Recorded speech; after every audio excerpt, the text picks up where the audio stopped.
Hola, ¿qué tal? ¿Cómo están? Muy buenas tardes. Bienvenidos a una nueva clase del curso de literatura. Espero hayan tenido pues un excelente fin de semana y espero que hayan aprovechado pues estos días para ir de alguna manera reforzando toda la información brindada a través de los diversos cursos. El día de hoy, como ustedes están apreciando, vamos a incursionar en el desarrollo de la literatura española. Vamos a hablar en primera instancia acerca de la literatura española desarrollada en la Edad Media, ¿no? Y hablaremos de una obra representativa. Me refiero al poema de Mio Cid, obra que seguramente ustedes ya conocen.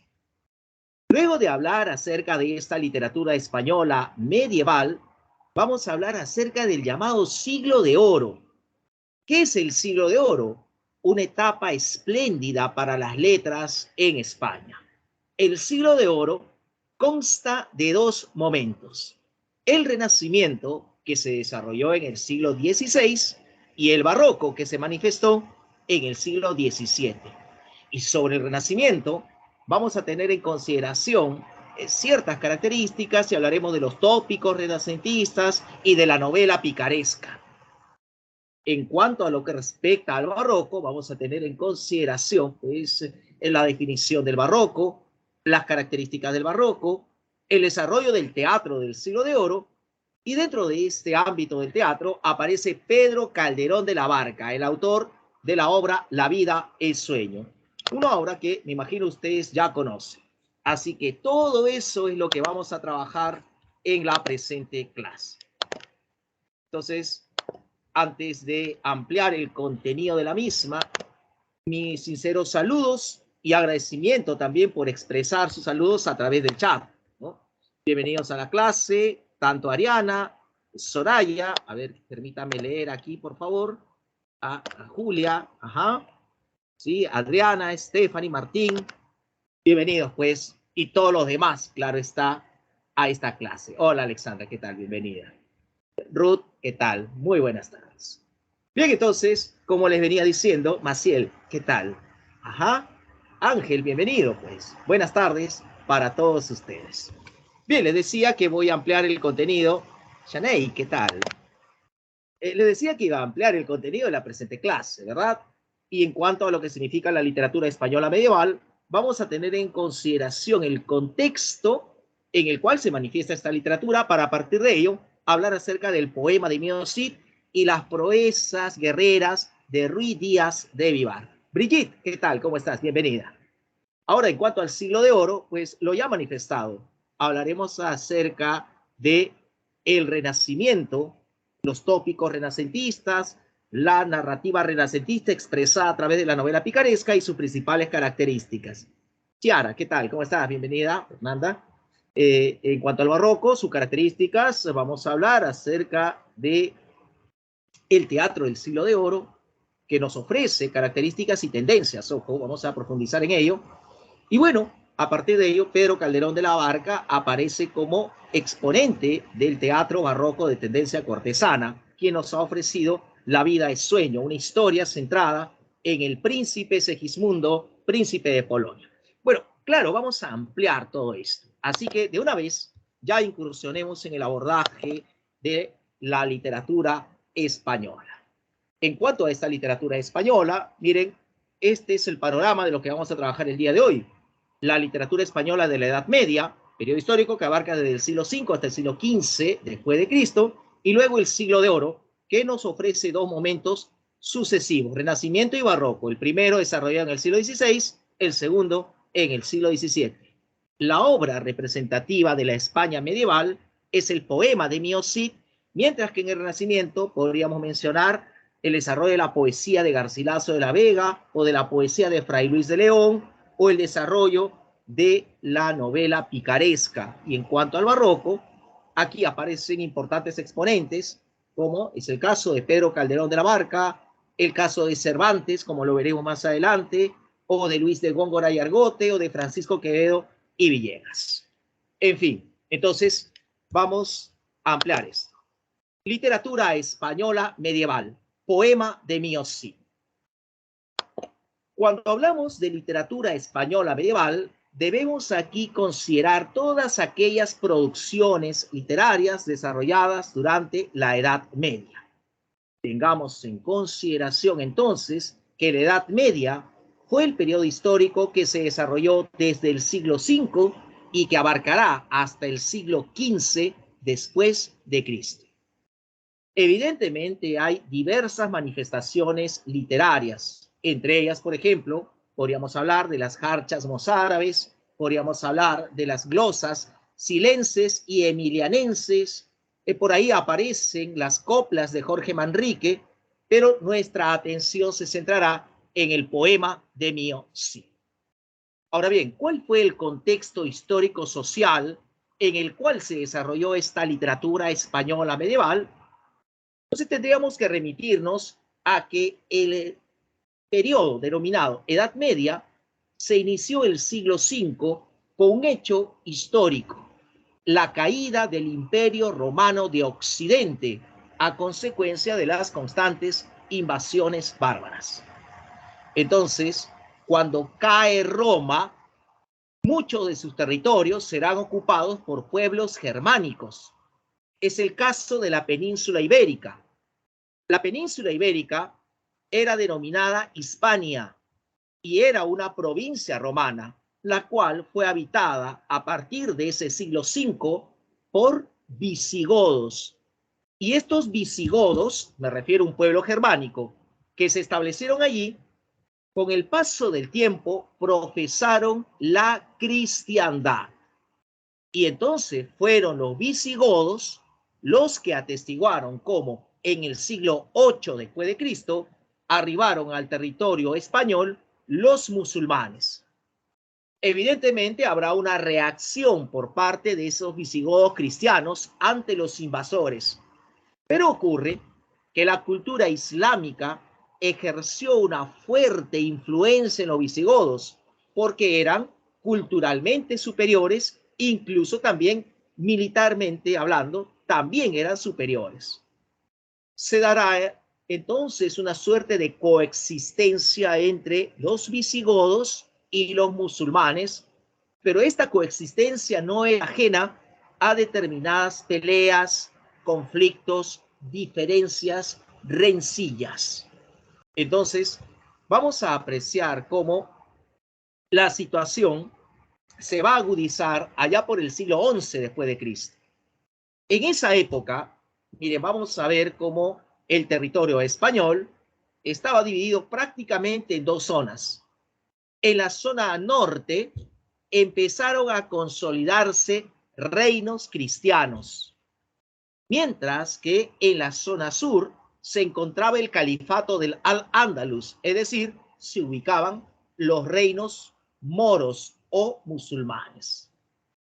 Entonces, fueron los pueblos del norte, esos reinos cristianos, como por ejemplo León, Navarra, Aragón y Castilla, los que empezaron a gestar la idea de unidad nacional hispánica. Es decir, los reinos del norte fueron los encargados de plasmar el proceso de reconquista que implicaba la recuperación de territorios ocupados por los musulmanes. Entonces, en medio de ese contexto de guerra santa, o sea, de lucha entre cristianos y musulmanes, es que aparece esa obra representativa de la España medieval. Me refiero al poema de Mío Cid. Comentario aparte, ¿sí? Antes de continuar con la siguiente diapositiva, es que en esos reinos cristianos del norte, si bien es cierto, buscaron la idea de unidad nacional hispánica, al interior de los reinos habían diferencias entre las noblezas. Eso quería comentarles. Y bien, entonces, a continuación hablemos acerca del poema de Mío Cid y de algunas características que nos ofrece la obra. ¿Qué podríamos decir en torno al poema de Mío Cid? Es una obra que pertenece al género épico. En cuanto a la especie, se trata de un cantar de gesta. Los cantares de gesta eran relatos difundidos por los juglares. ¿Quiénes eran los juglares?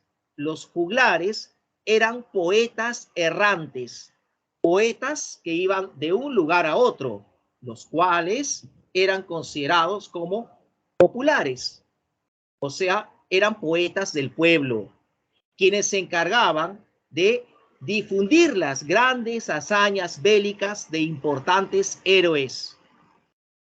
Entonces, reitero, los cantares de gesta fueron difundidos por los juglares.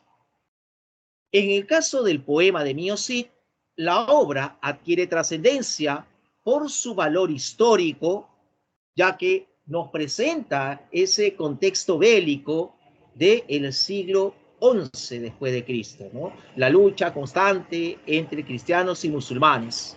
Pero también la obra se caracteriza por su gran valor lingüístico, ya que nos presenta un castellano que estaba en proceso de formación.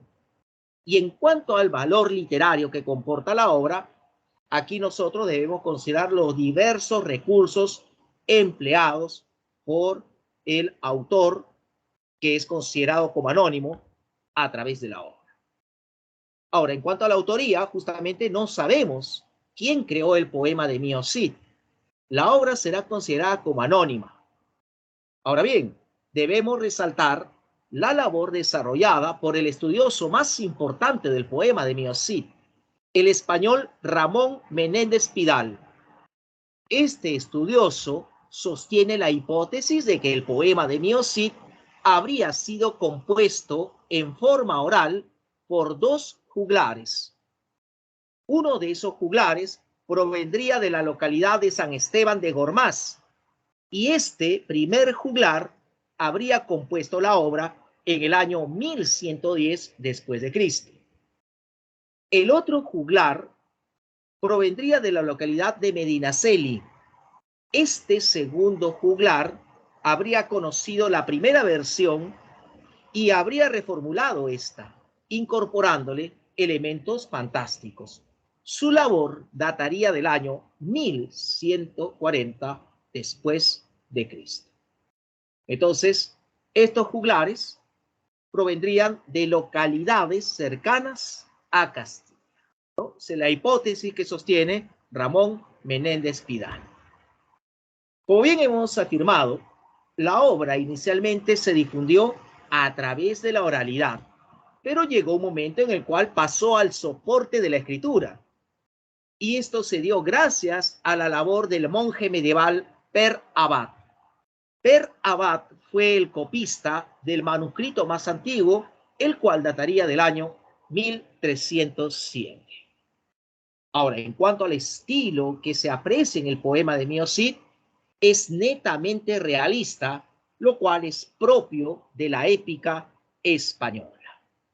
El poema de Mio Cid está centrado en la figura de Ruy Díaz de Vivar. Algunos lo llamarán también Rodrigo Díaz de Vivar, conocido también como el Cid Campeador.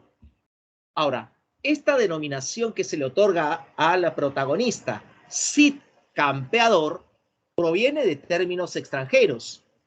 Cid proviene de el árabe Sidi, que significaba mi señor, y campeador provendría de el latín campi doctor, que significaba batallador o vencedor. Mi señor vencedor, mi señor batallador, ¿no? Así es como se le conocía a Ruy Díaz de Vivar. En la obra, obviamente, vamos a encontrarnos con una serie de referencias geográficas. Se mencionan y se describen con detalle ciertos lugares de España, ciudades como Burgos, Alcócer, Barcelona, Valencia, etc. Hay diversas referencias socioculturales también expuestas a través de la obra, como por ejemplo el contexto en el cual nos encontraremos con la lucha entre cristianos y musulmanes, o sea, el contexto de Guerra Santa.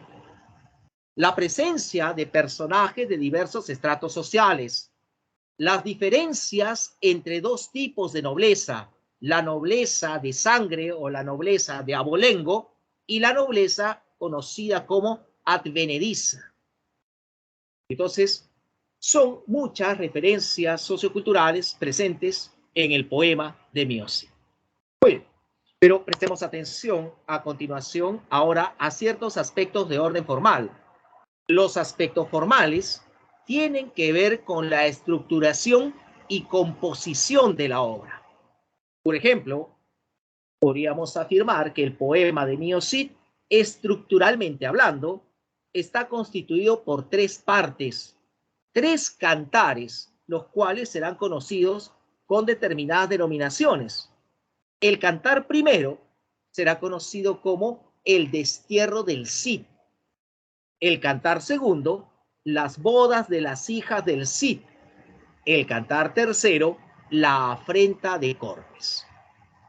Pero claro, hay otros aspectos de orden formal.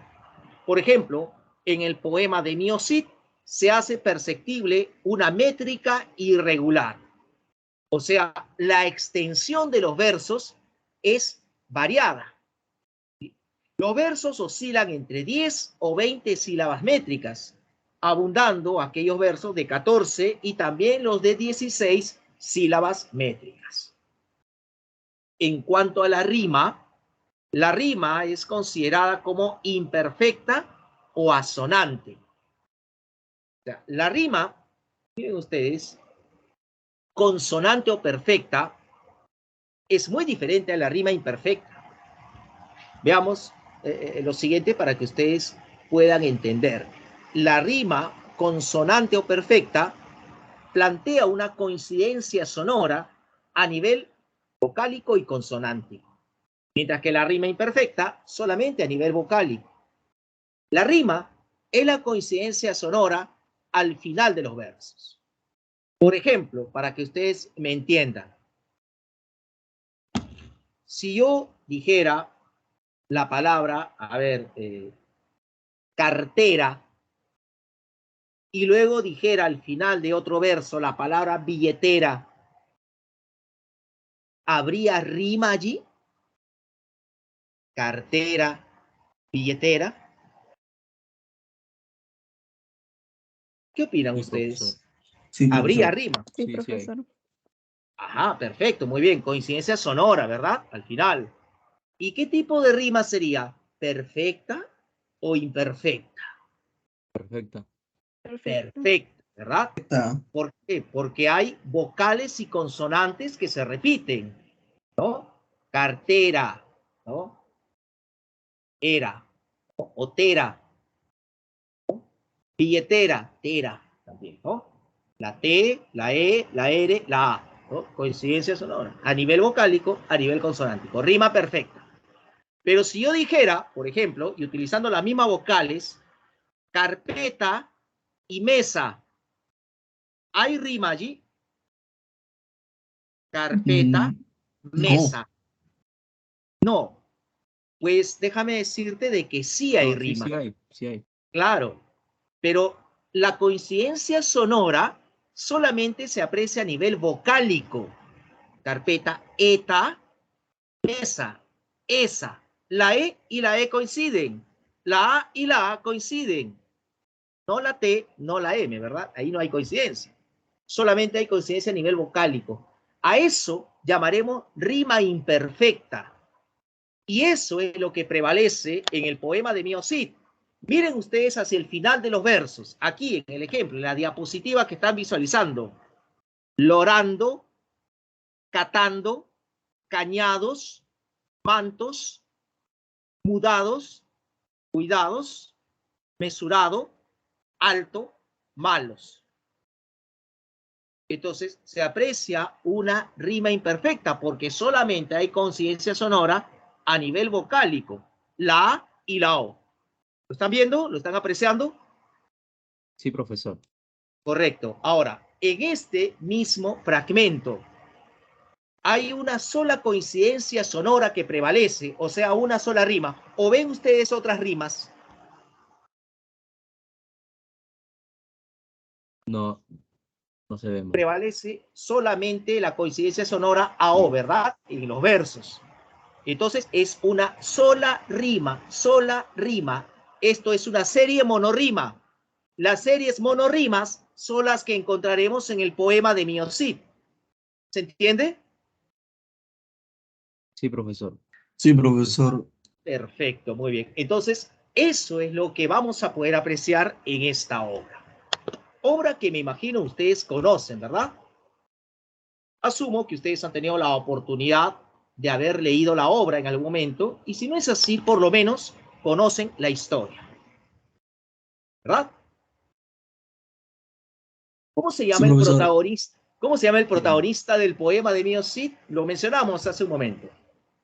Rodrigo Díaz de Vivar. Rodrigo Díaz de Vivar, Claro. sí. En el caso de la pre, lo llamaremos Ruy Díaz, ¿correcto? No se olviden, por favor, este nombre. Ruy Díaz de Vivar, el protagonista del poema de Mio Cid. Entonces, vamos a tener en consideración, pues, los aspectos más resaltantes que acontecen en cada uno de los cantares que conforman la obra. Cantar primero, el destierro del Cid.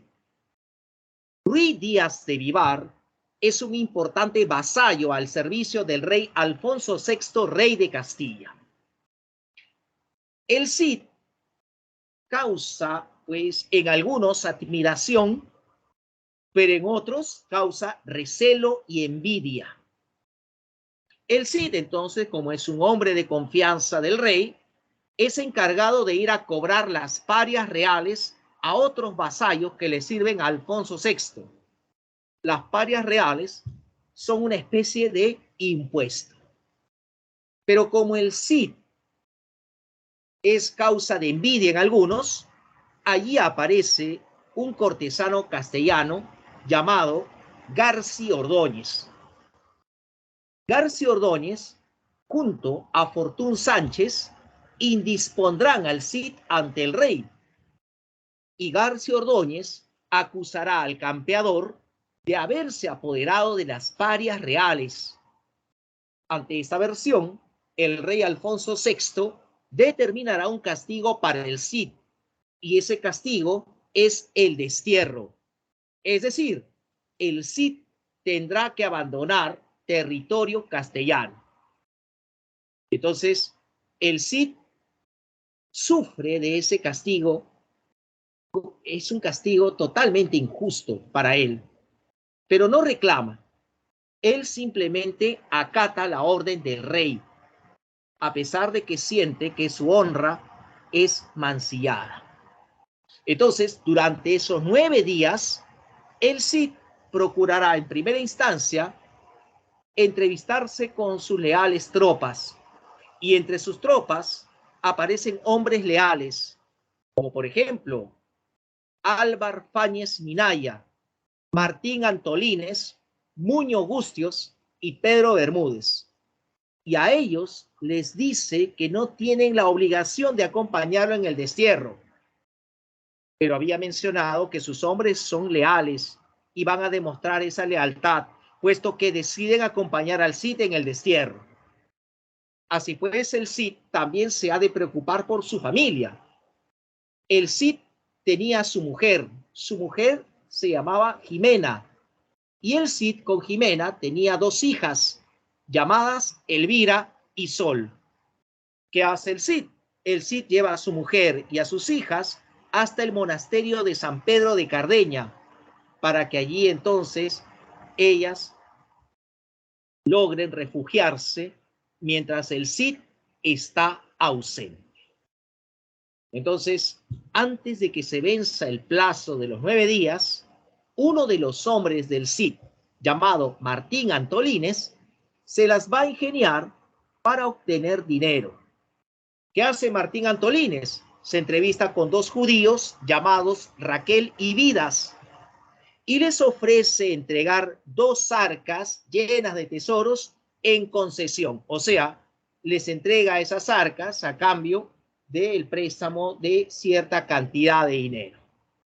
Y como los judíos creen que este trato es ventajoso para ellos, le otorgará la cantidad de 600 marcos a Martín Antolínez.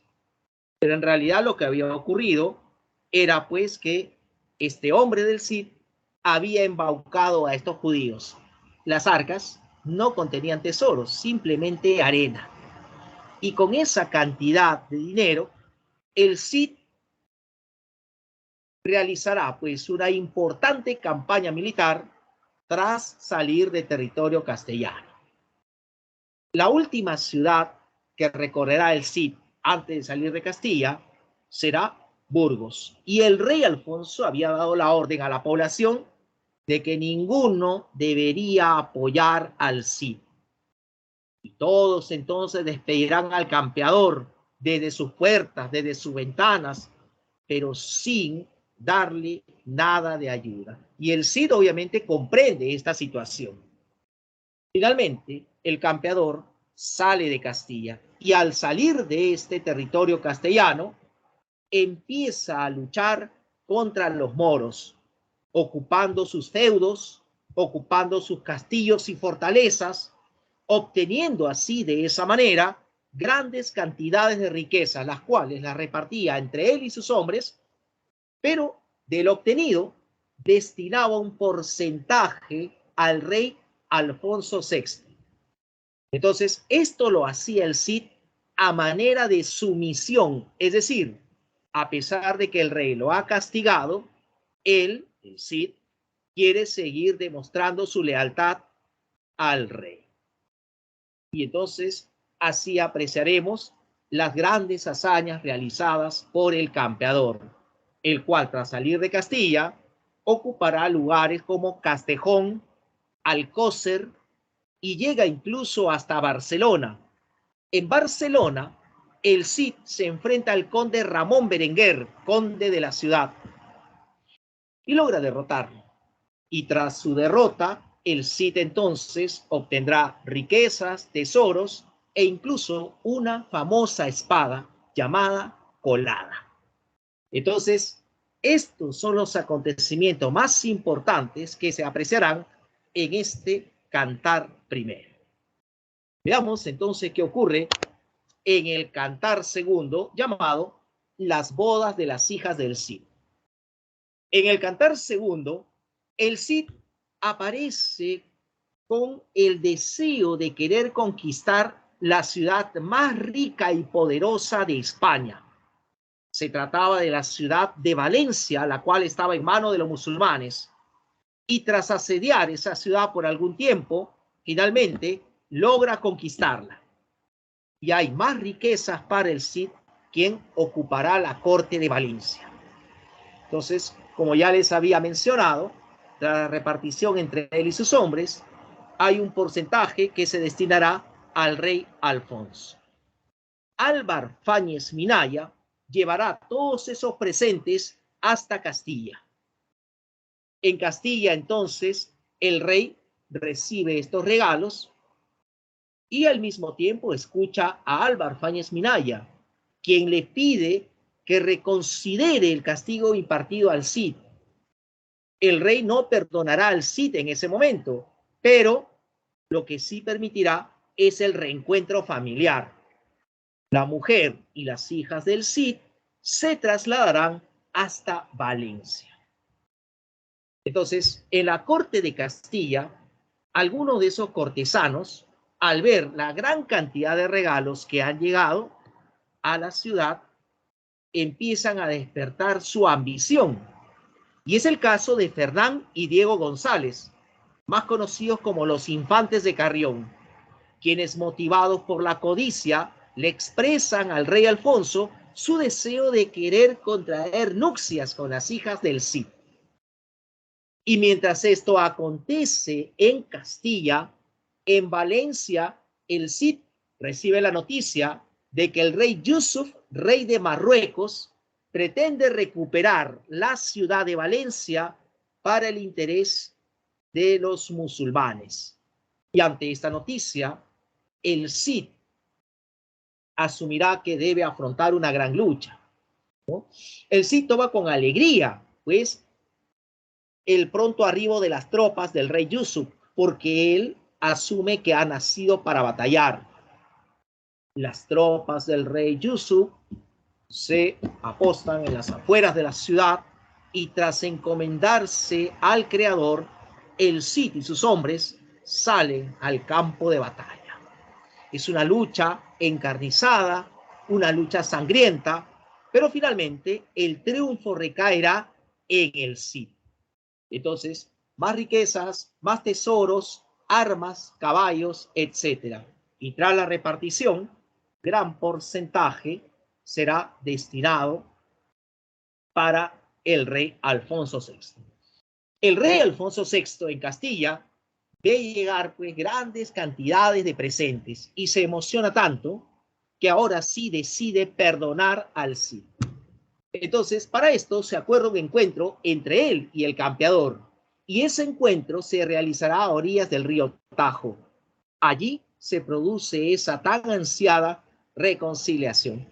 Pero además, el rey Alfonso le pone en conocimiento al Cid el deseo de los infantes de Carrión, quienes pretendían casarse con las hijas de Ruiz Díaz de Vivar. El Cid, al enterarse de ello, toma con bastante recelo esta noticia. ¿Por qué recelo? ¿Por qué desconfianza se genera en el Cid? Porque los infantes de Carrión eran sobrinos de García Ordóñez. Y si ustedes, estimados alumnos, han estado atentos al argumento, recordarán quién es García Ordóñez. ¿Quién era García Ordóñez? El que lo acusó en primera instancia.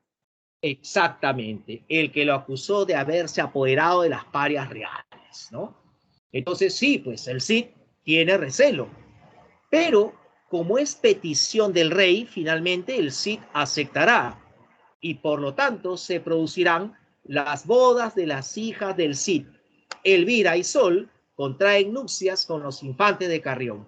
Las ceremonias nupciales van a durar 15 días y tras esos 15 días, el Cid, su familia, sus tropas y ahora sus yernos se trasladarán hasta Valencia. Así finaliza el Cantar Segundo. ¿Qué acontece en el Cantar Tercero llamado la afrenta de Cortes? El Cantar Tercero inicia con un hecho muy peculiar. Un regalo muy especial había sido pues un león que se encontraba en la corte de Valencia, enjaulado este animal. Pero ¿qué pasa? El león se escapó de su jaula causando temor y zozobra en Valencia. Ante esto, entonces, los infantes de Carrión van a aflorar su cobardía, porque lejos de enfrentarse al león o de proteger al Cid, quien se encontraba descansando, los infantes de Carrión buscarán un lugar donde esconderse. Y en medio de gemidos y de griteríos, uno dirá corriendo, nunca más volveré a ver a mi tierra Carrión. Desesperado se esconderá uno detrás de una columna, otro debajo de un escaño, y mientras tanto, los hombres del Cid, al ver esta situación, deciden proteger a su señor y lo rodean. Recordemos, el Cid estaba descansando. En ese instante, el Cid reacciona y se percata de la situación. Es una situación peligrosa. Pero como bien había mencionado hace un momento, el Cid causaba admiración en algunos y despertaba el temor en otros. El Cid se abre paso entre sus hombres y decide enfrentar él mismo al león. Y nosotros sabemos que el león es un animal salvaje, un animal fiero, un animal carnívoro. Pero ¿qué pasó con el león al ver al Cid? El león tuvo miedo, tanto miedo que ante el Cid agachó la cabeza y depositó el hocico en el suelo. ¿Y qué hizo el Cid? El Cid cogió al león por el cuello y así lo llevó hasta su jaula. Y entonces todos estarán asombrados en la corte de Valencia. Es ahí cuando el Cid pregunta por sus yernos. ¿Y mis queridos yernos, dónde están? Y claro, ¿dónde estaban? Estaban escondidos. Y aparecen temblorosos, pálidos todavía, sucios. Y esa imagen que de pronto ellos demuestran causa hilaridad causa risa, es materia de burla entre los hombres del Cid. Pero ya superado el incidente, en la corte de Valencia se recibe la noticia de que el rey Búcar, rey de Marruecos, era un nuevo rey de Marruecos, pretendía conquistar la ciudad de Valencia. Y otra vez el Cid toma esta noticia con alegría. No así los infantes de Carrión, quienes se arrepienten de haberse casado con las hijas del Cid, ya que constantemente se verán inmersos en batallas y ellos no tienen experiencia en el campo militar. Entonces, ese arrepentimiento lo conversan entre sí, pero alguien lo escuchó y entonces se lo comentó al Cid. Y el Cid, a viva voz, para que todo el mundo escuche, dice lo siguiente: si mis queridos yernos no quieren participar de las batallas, no hay ningún problema. Mis hombres y yo saldremos al campo de batalla a luchar contra los hombres del rey Búcar. Entonces, esto será tomado por los infantes de Carrión como una especie de burla. Y ellos quieren demostrar que sí son valientes. Y llegan entonces las tropas del rey Búcar. Las tropas se ubican en las afueras de la ciudad de Valencia. Entonces, para afrontar la situación, aparece uno de los infantes de Carrión, Fernán González, con su armadura, su escudo, su espada y su lanza, acompañado de Pedro Bermúdez, uno de los hombres del Cid. Fernán González quiere demostrar su valentía y, como no tan lejos de él, divisa la presencia de un moro, el cual a propósito se llamaba Aladraf, decide arremeter contra este. Y entonces él cabalga a gran velocidad en pos de encontrarse con Aladraf. O sea, imagínense, ¿no? Si ustedes ven la imagen inferior, algo así, ¿no? Se iba a producir el enfrentamiento. Pero ¿qué pasó? Aladraf, al ver la intención de Fernán González, también arremete contra él. Entonces, el choque es inevitable. La lucha, el enfrentamiento, obviamente que también. Entonces, ya se encontraba cerca a Aladraf, pero algo pasa con Fernán González. Él y el otro infante de Carrión, ¿tienen experiencia en el campo de batalla? ¿Saben luchar? ¿Qué había manifestado yo al respecto? ¿Tienen experiencia? Cero, No. profe, cero. No, nada. No, nada. Entonces, miren, el choque era inminente. ¿Y qué pasa con Fernán González? Fernán González va a tener miedo. ¿Y qué hace? Da media vuelta y se va corriendo. Y Aladraf va detrás de él. Pedro Bermúdez nunca había visto esta escena en un campo de batalla. Jamás. Era inaudito. Y Pedro Bermúdez sale al frente y lucha con Aladraf, logrando derrotarlo. Por lo que obtiene el caballo del moro y se lo entrega a Fernán González y le dice: Fernán González, vaya en búsqueda de el Cid. Dígale que usted ha sido el vencedor. Y Fernán González coge el caballo del moro y va hasta la tienda de campaña del Cid. El Cid entonces, cuando ve acercarse a Fernán González con el caballo del moro, se emociona y se siente orgulloso de su yerno. Pero, ¿qué es lo que veo? Fernán González, mi yerno. Creo que ha derrotado un moro. Mi yerno es un valiente, dice el Cid. Y está pues él totalmente orgulloso de él. Pero está orgulloso de una mentira, como bien sabemos, ¿no? Y Fernán González en voz baja le dirá a Pedro Bermúdez: te agradezco que hayas dicho esto. Algún día te pagaré el doble.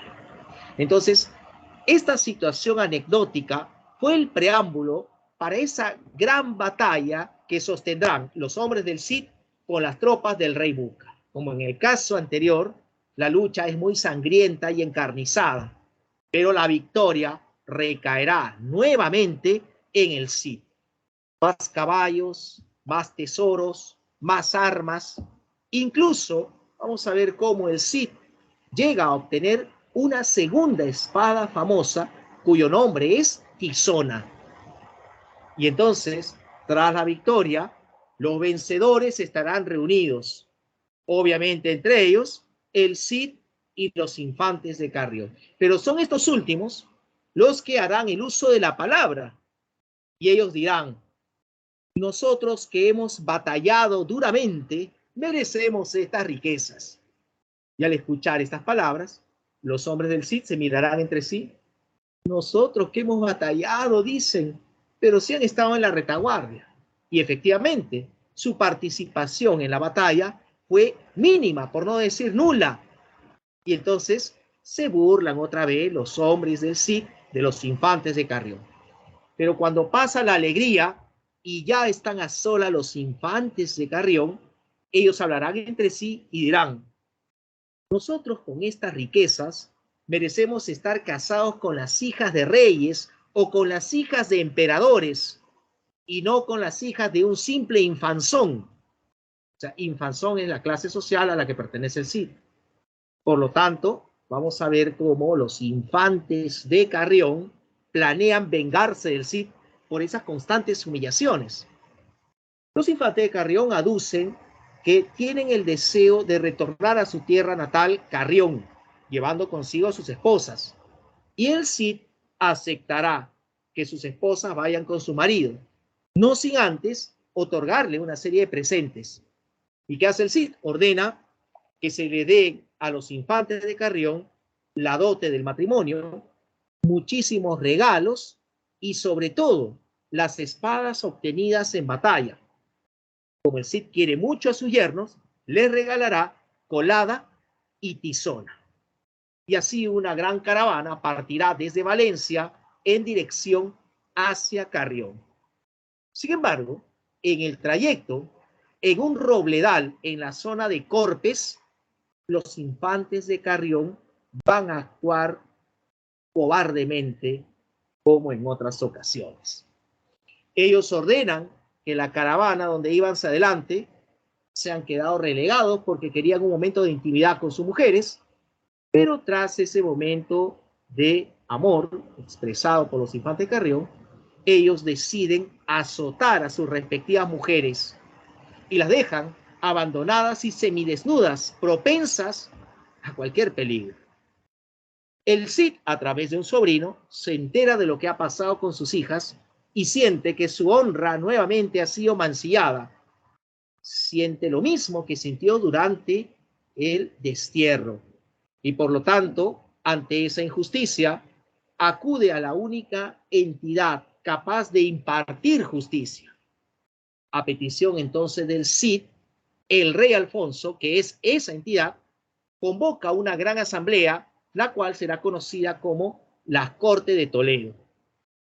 Los infantes de Carrión tienen la obligación de asistir a estas Cortes de Toledo. Ellos se harán presentes acompañados por algo de sus tropas y también por sus familiares. Pero allí, en las Cortes, se encontraba el Cid con su familia y sus leales hombres. Como es petición del Cid el haberse dado esta asamblea, el Cid hará una serie de exigencias, básicamente 3 exigencias. Lo primero que exige el Cid es la devolución de las espadas. Los infantes de Carrión dirán: bueno, aquí se devolverá a colada y a tizona. Y el Cid dirá: estas espadas pasan a mejores manos, y la entrega a sus hombres. Luego el Cid exige la devolución de la dote del matrimonio. Y los infantes de Carrión aducen: pero no tenemos esa cantidad de dinero. No importa que se paguen especias, alguien por ahí recomienda. O sea, que se pague con otros elementos, armas, caballos, etc. Muy bien, que así se salde esa cuenta. Pero antes de realizar su tercera exigencia, el Cid les pregunta con gran indignación a los infantes de Carrión: infantes, ¿qué hice yo para merecer ese trato por parte de ustedes? ¿Qué hice yo para que ustedes se porten así con mis hijas? Y ahora, dirigiéndose al rey Alfonso VI, rey, por lo tanto, exijo que aquí se produzca un juicio de armas. ¿Y qué es un juicio de armas? Seguramente se preguntarán ustedes. Un juicio de armas es una lucha hombre a hombre en la cual el desenlace es la muerte de uno de ellos.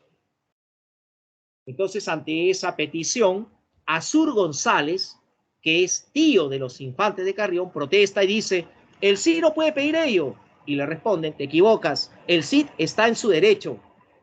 por lo que ha de efectuarse ese juicio de armas. Los infantes Carrión, Fernán González, Diego González y por entrometido Azur González deberán luchar por los hombres de el sí. Pero claro, el juicio de armas no concluirá con muerte alguna, sí con la derrota y humillación de los infantes de Carrión, quienes serán catalogados como traidores. Pero en medio del desarrollo de este juicio de armas, se presentan en las Cortes de Toledo un par de mensajeros provenientes de Navarra y de Aragón. Estos mensajeros llevan la noticia del interés de los infantes de esos lugares, quienes desean casarse con las hijas del Cid. De esa manera, se prevé que se producirán nuevas nupcias mucho más elegantes que las anteriores. Y ese matrimonio será fundamental porque permitirá establecer un vínculo de parentesco entre el Cid y los reyes de España. Ya en la parte final de este tercer cantar, se menciona que el Cid, por su avanzada edad, deja de existir. Esta es la historia que encontraremos en el poema de Mío Cid.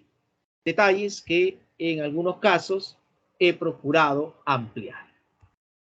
En fin, ¿qué podríamos decir entonces en torno a la obra? ¿Cuál es la temática desarrollada por el autor anónimo?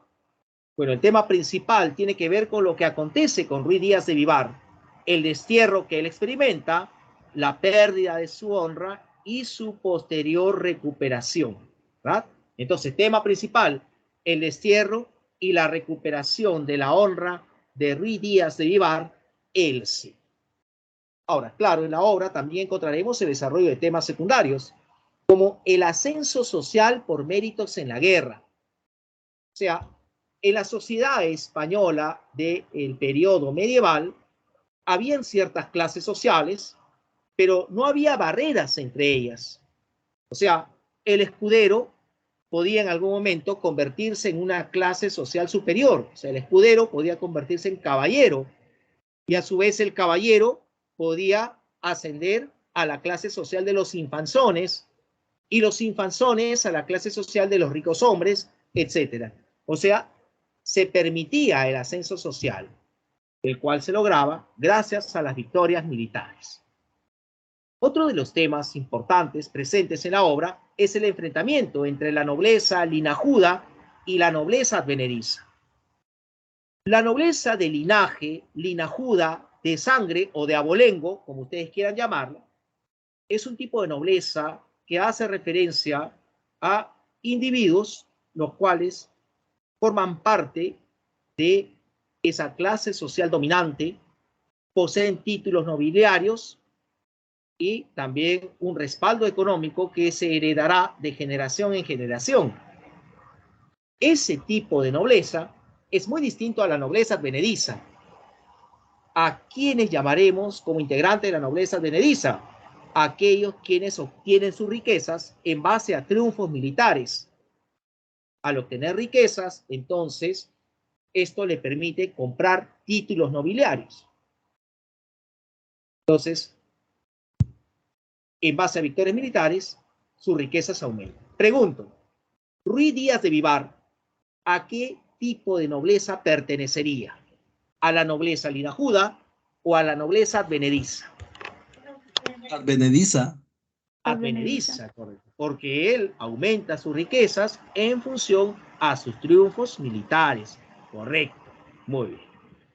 Pero aquí también aparece el tema de la Guerra Santa, es decir, la lucha entre cristianos y musulmanes. Cristianos y musulmanes tratan de imponer su religión y su estilo de vida. El amor familiar también se evidencia, la lealtad, el honor, la venganza, etc.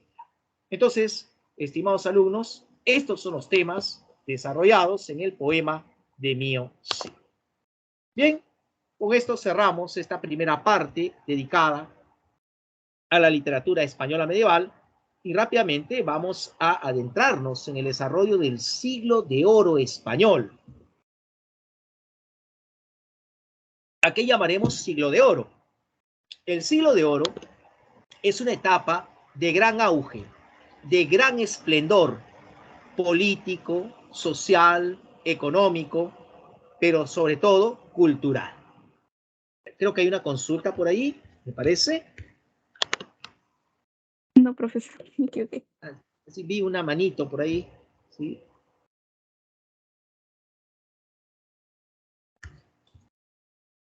Ya no la veo. Bien, entonces, continúo.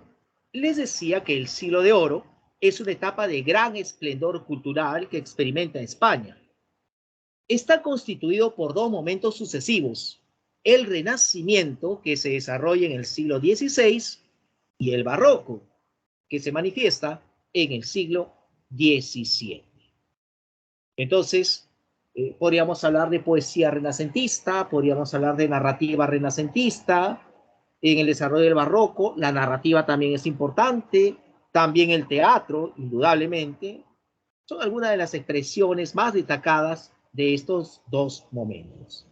Así que, a continuación, hablemos de ciertos detalles en torno al Renacimiento español.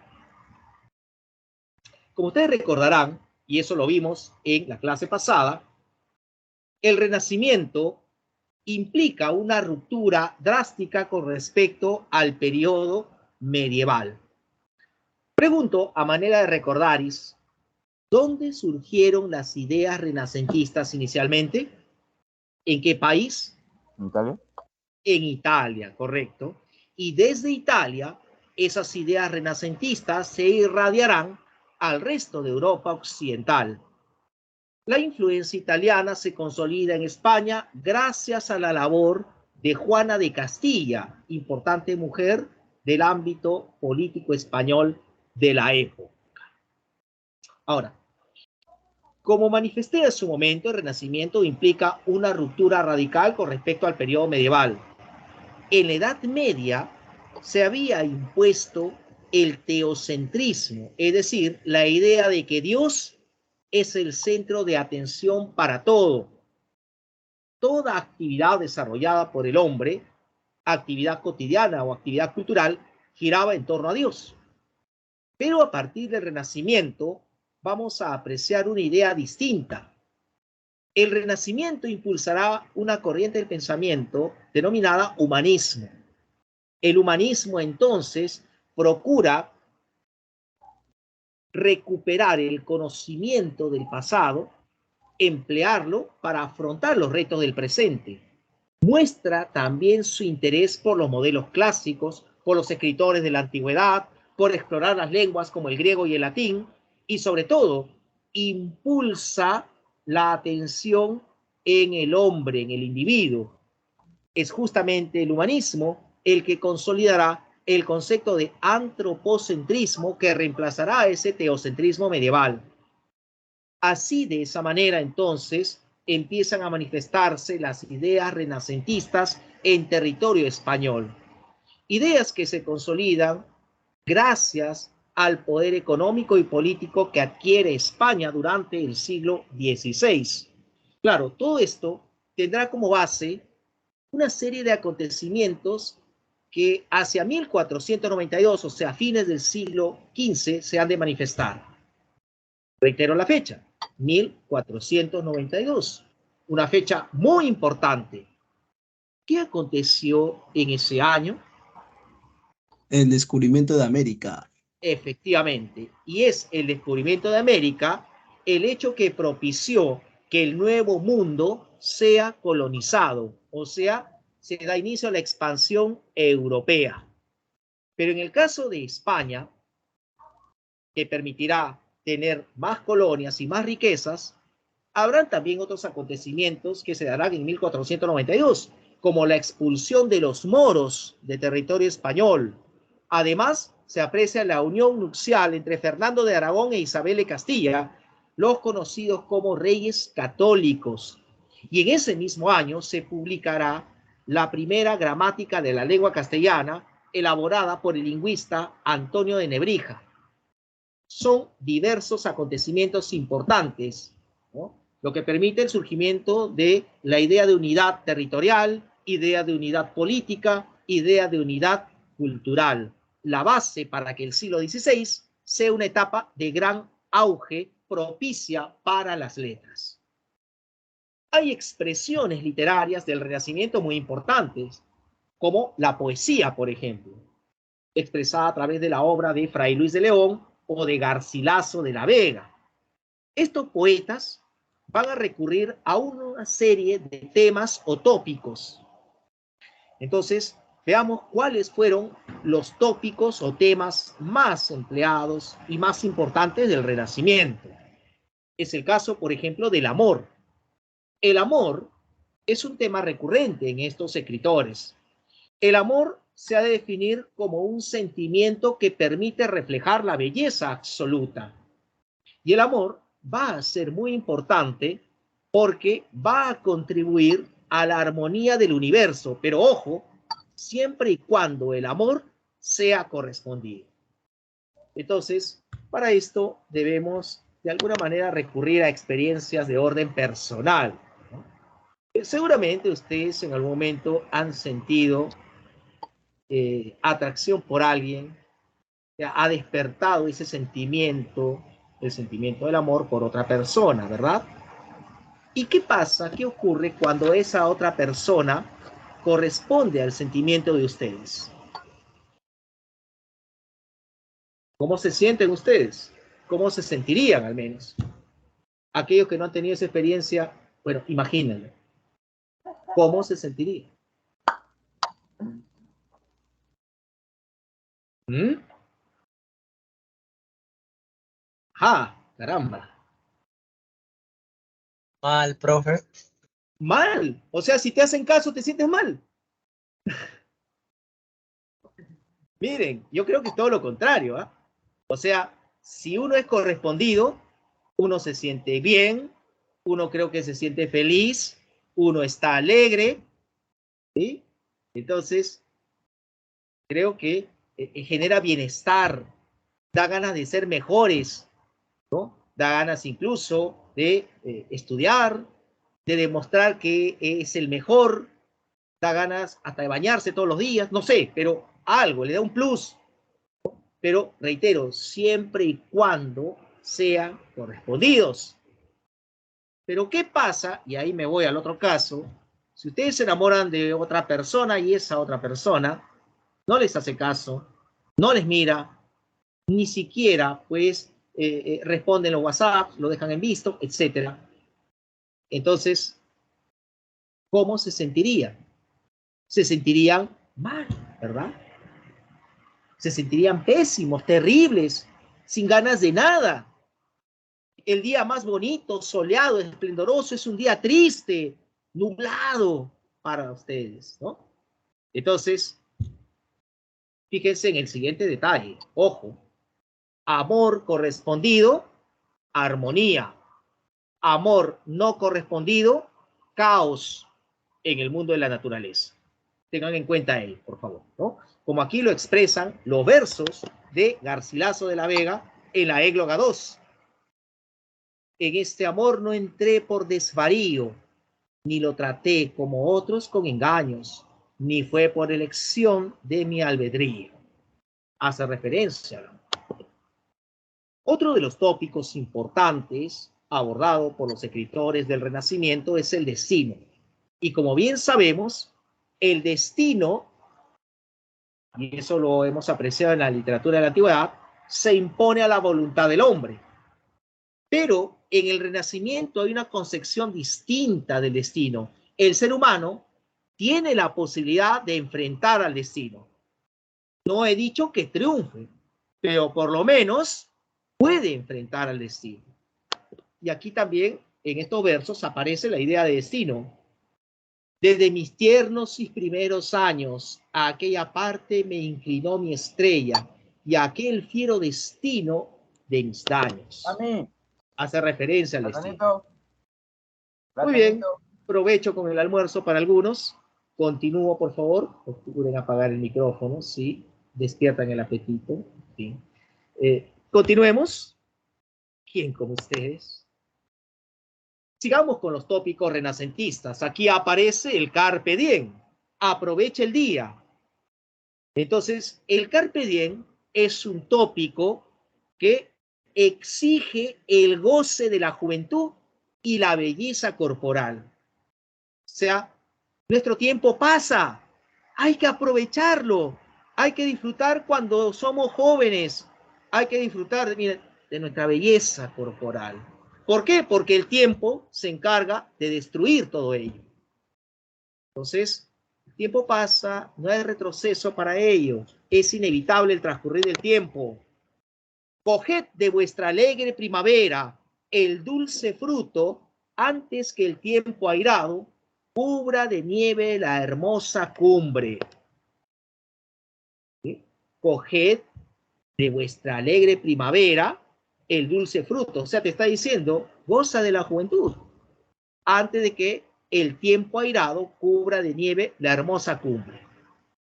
Cubra de nieve la hermosa cumbre. ¿A qué hace referencia a ello? Antes de que llegue la vejez a nosotros, nieve, canas, cumbre, cabellera. ¿Se dan cuenta? Eso es entonces lo que exige el Carpe Diem. Beatus ille, dichoso aquel. El Beatus ille es un tópico que hace referencia a la vida apacible del pastor. Entonces, el hombre cansado del trajín de la vida cotidiana va a buscar un momento de tranquilidad, de sosiego, en armonía con la naturaleza. Entonces, ¿se han preguntado cómo es la vida del pastor? ¿Es estresante? ¿Es cansada? ¿Es agobiante? ¿Qué hace el pastor? El pastor va al campo, lleva a sus animalitos, los cuales pululan por las praderas, y el pastor tiene gran tiempo para pensar, para reflexionar, para imaginar, para soñar, etc. Esa es la vida del pastor. Y eso es lo que de pronto el Beatus ille nos induce a pensar en esa vida tranquila, sosegada, ¿no? Por eso elogia la vida campestre. Eso es el Beatus ille. Sigamos con los tópicos renacentistas y rápidamente hablemos del locus amoenus o simplemente lugar ameno.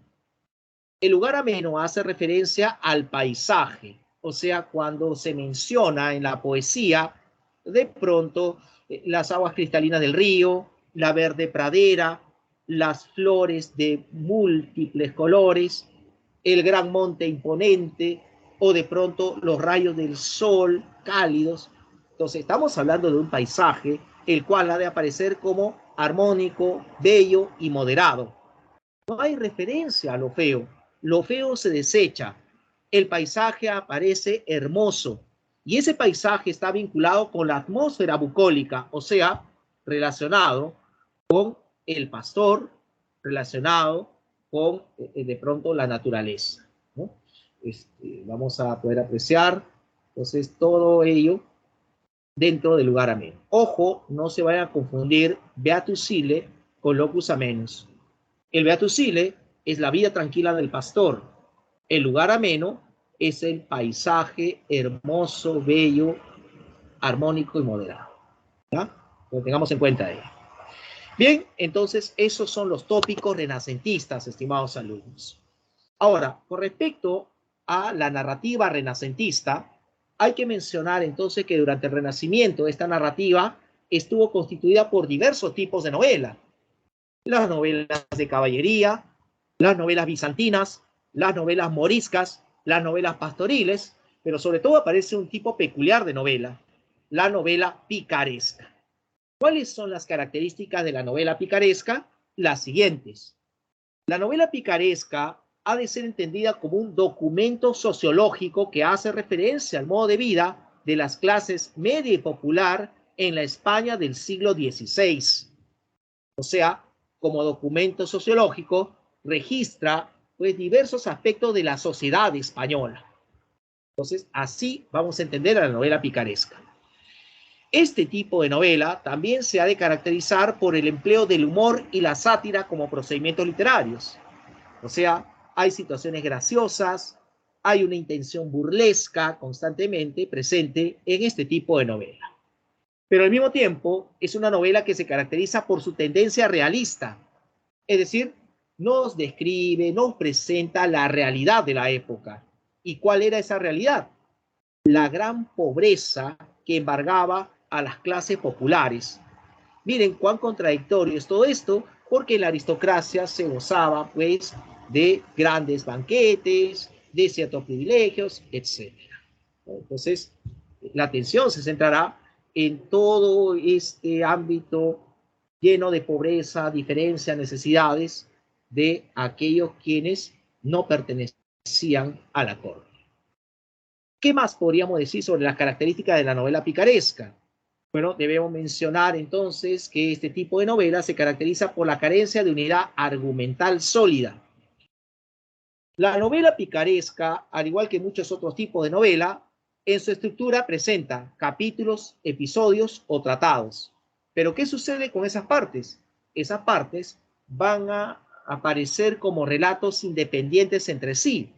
No hay correlación entre las partes de una novela picaresca y eso determina esa carencia de unidad argumental sólida. Además, prevalece en este tipo de novela el carácter autobiográfico, es decir, se aprecia la utilización de la primera persona. Así pues, entonces, el narrador, empleando la primera persona, cuenta su propia historia, nos involucra dentro de cuestiones muy personales. Y por último, hay que mencionar que en ese tipo de novela aparece el pícaro. Entonces, el pícaro es un personaje marginal, un personaje que no respeta las normas ni las reglas, personaje que recurre a la mentira, a la burla, al engaño para poder subsistir. El pícaro entonces será entendido como un antihéroe. ¿Por qué antihéroe? Porque es la imagen opuesta del caballero medieval y la imagen del místico o religioso. Entonces, esas son las características de la novela picaresca. La única novela picaresca del Renacimiento es El Lazarillo de Tormes, una novela de carácter anónimo. Hay otros títulos muy destacados en la literatura española, pero que ya pertenecen al periodo barroco. Podría mencionar acaso, dentro de esas novelas, Las aventuras del pícaro Guzmán de Alfarache, de Mateo Alemán, Rinconetti y Cortadillo, de Cervantes, La vía del Buscón llamado Don Pablos, de Francisco de Quevedo, y El Diablo Cojuelo, perteneciente a Luis Vélez de Guevara. Son las novelas picarescas más importantes de España. Muy bien, entonces dejemos de lado lo relacionado a la novela picaresca y hablemos del segundo momento del siglo de oro, el barroco español. El barroco se desarrolla durante casi la totalidad del siglo XVII. Vamos a definir al barroco como una corriente artística y literaria, la cual se expresará a través de la arquitectura y obviamente a través de la literatura, o sea, a través de la novela, la poesía y el teatro. ¿Cuáles entonces son las características del barroco? Podríamos afirmar de que el barroco se caracteriza por su gran complejidad. Pero claro, vamos a detallar pues esto que hemos denominado complejidad. No, la complejidad se expresa a través del desarrollo de un estilo recargado y un evidente retorcimiento formal. ¿A qué llamaremos estilo recargado? Bueno, en el caso de la arquitectura, por ejemplo, la superposición de formas de pronto determinan ese estilo recargado. Y el retorcimiento formal, cuando encontraremos, pues, de pronto líneas ondeantes que nos dan la sensación de movimiento perceptible en columnas y en fachadas. Ahora, en el caso de literatura, el estilo recargado se pone de manifiesto a través de las constantes referencias a personajes y elementos de la mitología grecolatina, o la inclusión de expresiones bastante cultas o la utilización de latín excesivamente, ¿no? Estilo recargado. Y el retorcimiento formal se evidencia a partir del empleo de determinadas figuras literarias, como la metáfora. Hay metáforas extensas y difíciles de entender, y sobre todo el uso del hipérbaton, aquella figura literaria que alteraba la sintaxis en las oraciones. Entonces, vamos a ver cómo Estas son algunas de las características del barroco, ¿no? Estilo recargado, retorcimiento formal, uso de la metáfora hipérbaton, incorporación de alusiones mitológicas, personajes y elementos.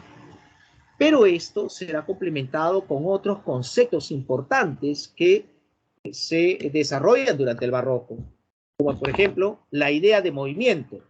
La idea de movimiento es sinónimo de gran dinamismo. Todo cambia, nada es estable, todo se mueve, y por lo tanto ese gran dinamismo equivale a inestabilidad. Y a partir de esa idea de inestabilidad se puede establecer que el hombre del periodo barroco es concebido como un ser inconstante, cambiante, voluble, un individuo de vida pasajera, cuyo final es la muerte. Y entonces vamos a ver cómo también hay una obsesión por la temática de la muerte durante el barroco. Ahora, hay conceptos que se van a relacionar entre sí, como mudanza y fragilidad, que estarán aplicados al concepto de vida. ¿Han escuchado acaso de la fragilidad de la vida? O sea, la vida se puede perder en cualquier momento. Y la mudanza de un estadio a otro.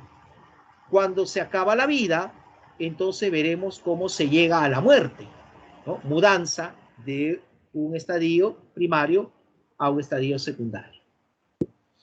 Entonces, hay conceptos que se van a relacionar entre sí. Y si bien es cierto, la vida concluye con la muerte, el escritor del barroco no comparte esa idea. El escritor del barroco considera de que si muere, él seguirá vivo siempre y cuando sus obras sigan siendo leídas. Surgirá entonces en él el impulso de trascendencia, o sea, de ir más allá de la muerte. Ahora, he mencionado la relación vida-muerte, ¿verdad? Vida. ¿Cómo es concebida la vida durante el barroco? La vida es concebida como una representación. Me explico.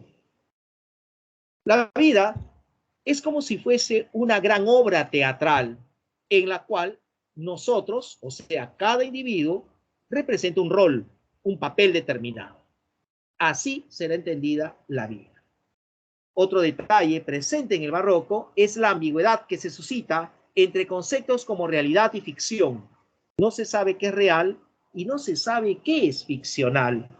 Y el manejo de esta ambigüedad estará presente en las obras más representativas del periodo barroco, como en la novela El Quijote o en la obra teatral La vida es sueño. Entonces vamos a tener en consideración ello. Y por último, podríamos mencionar acaso el empleo de contrastes, oposiciones o antinomias. ¿Qué tipo de contrastes vamos a encontrar en el barroco?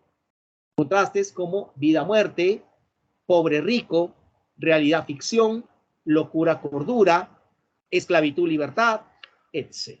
Entonces, esas son las características del barroco. Hablemos a continuación acerca del teatro del siglo de oro. Rápidamente, el tiempo nos está de pronto ganando, pero sí, vamos a acabar, espero que sí, con todos los temas por desarrollar. Teatro del siglo de oro. El teatro del siglo de oro se va a diferenciar notablemente del teatro de la antigüedad clásica debido a que mezcla estilos. O sea, el teatro del siglo de oro logra mezclar lo trágico y lo cómico. Es una propuesta muy diferente al teatro de la antigüedad grecolatina. En esa antigüedad, o bien las obras teatrales eran tragedias o bien eran comedias, pero el teatro del siglo de oro mezcla lo trágico y lo cómico. Ahora se preguntarán, ¿por qué hacen esto los autores? Bueno, uno, porque buscaron otorgarle mayor realismo a las obras, y dos, porque era exigencia del público espectador y los autores querían deleitar a este público.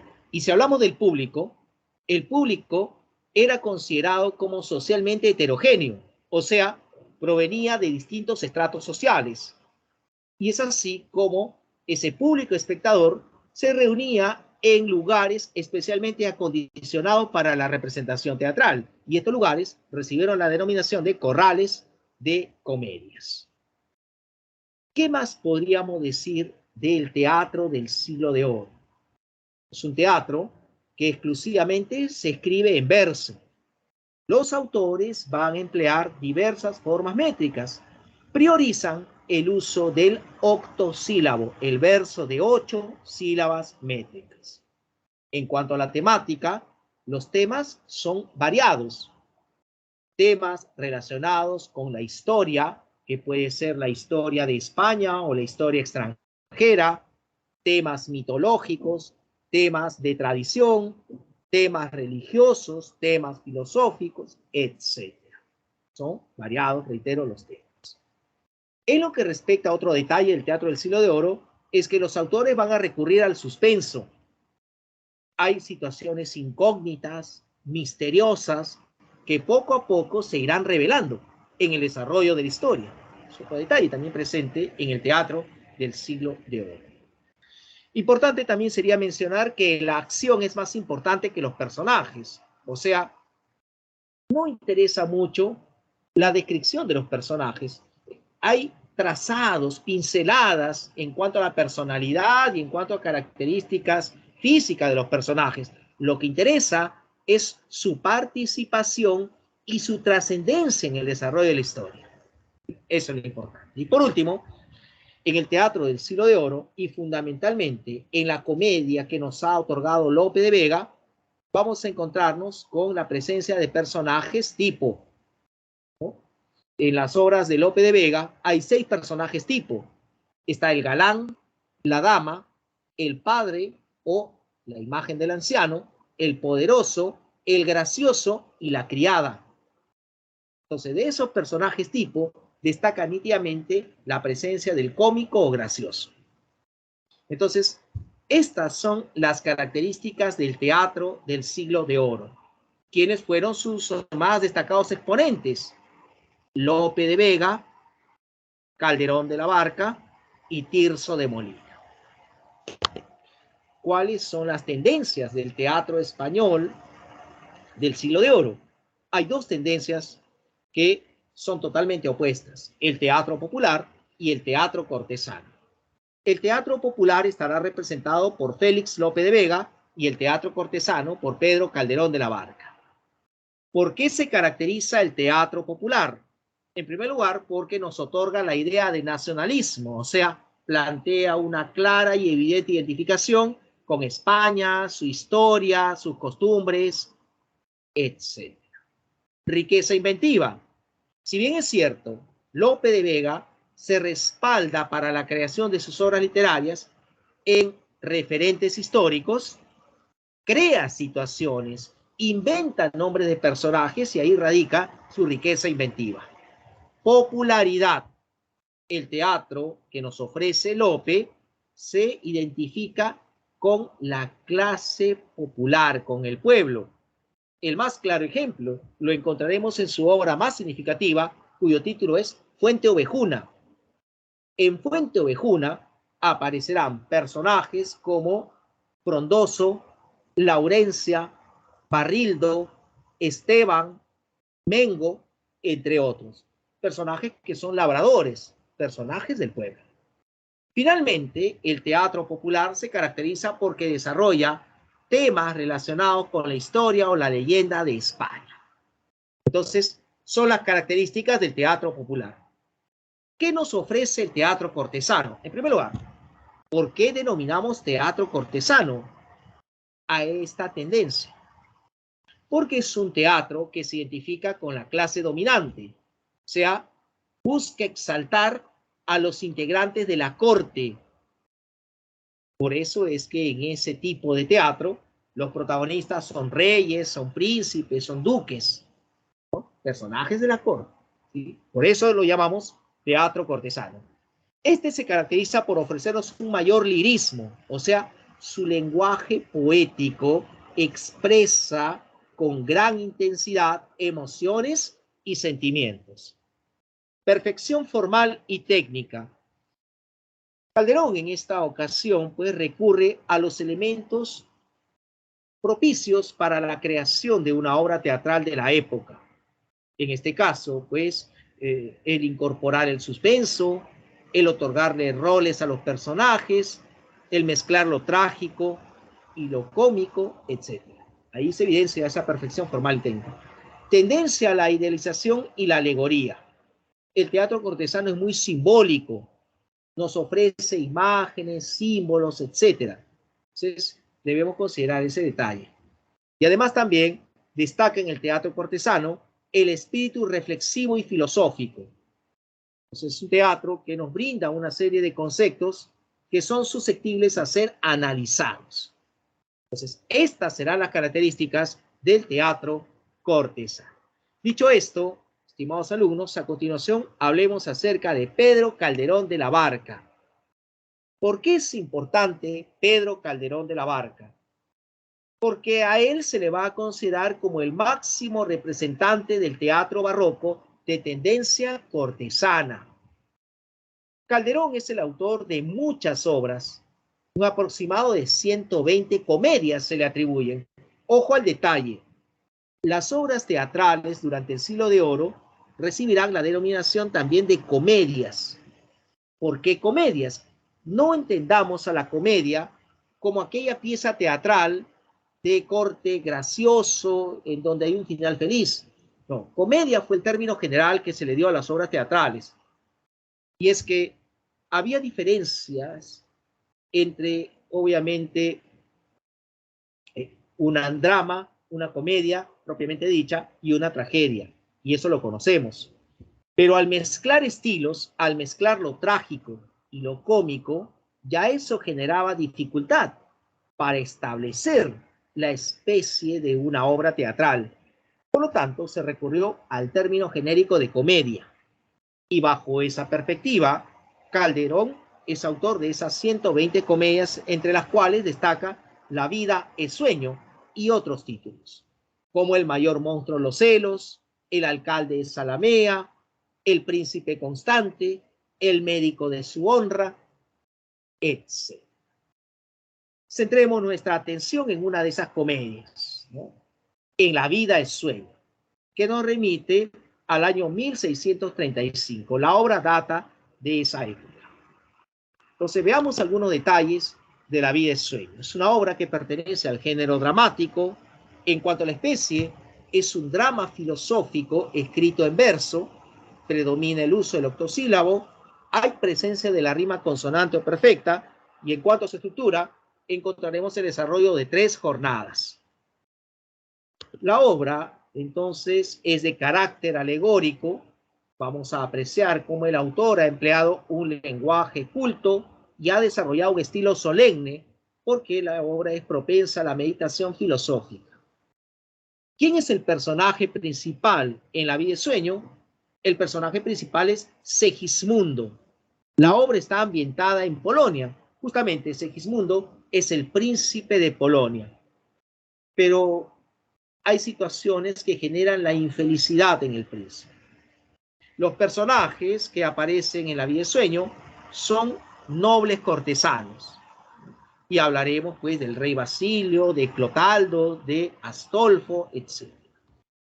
Bien, entonces pasemos a continuación a apreciar detalles en torno al argumento de La vida es sueño. Pregunto, antes de hablar de este argumento, ¿conocen la obra? ¿Saben algo de la historia? Yo no, profesor. Ah, correcto. Gracias por la Cuéntela, sinceridad. profe. ¿Ustedes, alguien más, conoce la Ah, ya, historia? es sobre el príncipe Segismundo que está encerrado así. Excelente. Ah, ya, Muy sigues bien. entonces. Sí, conoce la historia. Perfecto, muy bien. Pero, ratito, no nos adelantemos. Hay detalles que vamos a recordar. ¿Qué te parece? Así que, empecemos con el argumento de La vida es sueño. Les había dicho de que la obra está dividida en 3 partes, 3 jornadas. ¿Qué acontece en la jornada primera? En la jornada 1 nos encontraremos con Segismundo. Segismundo es el hijo del rey Basilio, rey de Polonia. Pero Segismundo desconoce su origen. Segismundo, desde que tiene uso de la razón, se ha visto a sí mismo encerrado en una celda ubicada en una torre. Entonces, un Segismundo que día a día vive en medio del encierro, empieza a lamentarse. Segismundo, encadenado, entonces se pregunta, si las aves son libres, si los peces son libres, ¿por qué yo no puedo gozar de esa libertad? Entonces Segismundo lamenta su situación. Clotaldo es un cortesano. Clotaldo eventualmente visita a Segismundo para ver cómo está. Entonces vamos a ver cómo de alguna manera está al pendiente de él. Pero sucede que un día un caballero, acompañado por su criado llamado Clarín, tratan de arribar a la corte de Polonia, pero de pronto llega la noche y no pueden hacerlo. Este caballero y su acompañante Clarín lo que divisan es una torre y procuran ingresar en el interior de ella. Dentro de la torre, ambos, el caballero y Clarín, escuchan los lamentos de Segismundo. Y entonces, al escuchar con nitidez lo que él expresa, se compadecen de él. Pero Segismundo se da cuenta de esos extranjeros que están dentro de la torre. Y a pesar de estar encadenado, Segismundo quiere arremeter contra ellos. Por lo que este caballero y Clarín sacan sus espadas. Pero en ese mismo instante aparece el cortesano Clotaldo acompañado por unos soldados. Y entonces Clotaldo, al ver a los extranjeros, les pide que entreguen sus armas. Y tanto el caballero como Clarín sueltan sus respectivas espadas. Pero, oh sorpresa, Clotaldo reconoce esa espada. Y entonces le pregunta al caballero cómo la obtuvo. Y el caballero le responde a Clotaldo, no te diré quién me dio la espada, pero sí te diré de que la persona que me la entregó me dijo que cuando yo llegue a la corte de Polonia, la muestre a los demás cortesanos para recibir el apoyo de alguno de ellos. Entonces Clotaldo empieza a recordar y llega a su memoria que él tuvo un romance con una mujer tiempo atrás y a esa mujer le regaló esa espada. Eso pasó ya hace algún tiempo. Por lo tanto, Clotaldo deduce que ese caballero posiblemente sea su hijo. Pero ante esto, tiene de pronto Clotaldo un conflicto. ¿Por qué surge este conflicto? Porque el rey Basilio había determinado lo siguiente: aquel que supiera la existencia de Segismundo debe morir. Entonces, ¿cómo debe proceder Clotaldo? Acatar la orden real, pero ¿cómo hacerlo si el caballero puede ser su hijo? ¿Acaso podría o tendría la obligación de matarlo? No podría ser. Entonces, al final, Clotaldo opta por tomar como prisioneros al caballero y a Clarín para luego llevarlos a la corte y que el rey Basilio decida. Mientras tanto, ¿qué es lo que pasa en la corte de Polonia? En la corte de Polonia se encuentra el rey Basilio, el cual se caracteriza porque posee el arte de interpretar lo que determinan los astros. Es un experto astrólogo. El rey está acompañado por sus cortesanos, pero entre esos cortesanos están sus sobrinos, Estrella, hermosa joven, y Astolfo, el duque de Moscovia. Sucede entonces que todos allí en la corte creen que el rey nunca tuvo hijos, y ante ello, y dándose cuenta de la edad avanzada del rey Basilio, entonces seguramente el rey necesitará algún heredero. ¿Quién podría heredar el trono? Estrella tiene opciones para ello. Astolfo también. Entonces, esto implicaría una lucha entre los ejércitos de Polonia, bajo el mando de Estrella, y los ejércitos de Moscovia, bajo el mando de Astolfo. Pero Astolfo dice, ¿para qué luchar entre nosotros? No habría razón para ello. Y le hace una propuesta a Estrella. ¿Por qué tú y yo no nos casamos? Y los dos seremos los herederos. Entonces, esta idea se lo comentan al rey Basilio, porque recordemos, se cree que el rey nunca llegó a tener hijos. Entonces, como el rey empieza a dudar de esos vaticinios, confiesa un secreto poco conocido y le cuenta a todos sus cortesanos que él sí llegó a tener un hijo y que cuando nació lo nombró como Segismundo. Pero al consultar con los astros cuál sería el destino de esta criatura, los astros determinaron de que ese hijo iba a causar grandes males e iba a humillar al padre. Entonces, el rey Basilio tuvo tantos temores ante ello que determinó que su hijo crezca encerrado en una torre alejada de la corte. Entonces el rey ha divulgado ese secreto y todos están asombrados. Entonces los cortesanos exigen la presencia de Segismundo en la corte. Y como el rey está dudando de esos vaticinios, cree que puede darle una oportunidad. Cuando aparece Clotaldo con los prisioneros, este le cuenta al rey lo que había pasado. El rey debe decidir qué hacer con ellos. Pero como el secreto ha sido, no hace mucho, divulgado, el rey le dice a Clotaldo que él tiene ahora la potestad de decidir qué hacer con los prisioneros. Y como Clotaldo cree que el caballero es su hijo, lo deja en libertad, lo propio hará con Clarín, y es más, lo invita a quedarse en la corte. Sin embargo, Clotaldo está interesado en averiguar por qué este caballero pretendía llegar a la corte de Polonia. El caballero lo explica y dice, lo que pasa es que me he enterado de que en la corte se encontraba Astolfo, el duque de Moscovia, y tengo que arreglar un asunto con él. Tengo una afrenta que ha cometido. Tiempo atrás hice una promesa a mi persona, no la cumplió y sé que ahora está aquí e incluso me he enterado de que pretende casarse con Estrella. Entonces, ante el interés que demuestra ese caballero por Astolfo, eso generará pues de pronto una serie de interrogantes en Clotaldo que no tienen explicación. El caballero entonces, para hacerse entender, se quita su ropaje de hombre y descubriremos que se trata de una mujer, cuyo verdadero nombre es Rosaura. Juzga por ti mismo, le dice entonces a Clotaldo. Claro, ahora se entienden las cosas. La promesa que había hecho Astolfo era de matrimonio, pero nunca cumplió su palabra. Y ahora Rosaura se ha enterado de que pretende casarse con Estrella. Quiere arreglar cuentas con él. Entonces, mientras se produce esto, Clotaldo recibe la orden del rey Basilio de ir en pos de Segismundo para que éste sea probado en la corte. Así termina entonces la jornada número 1.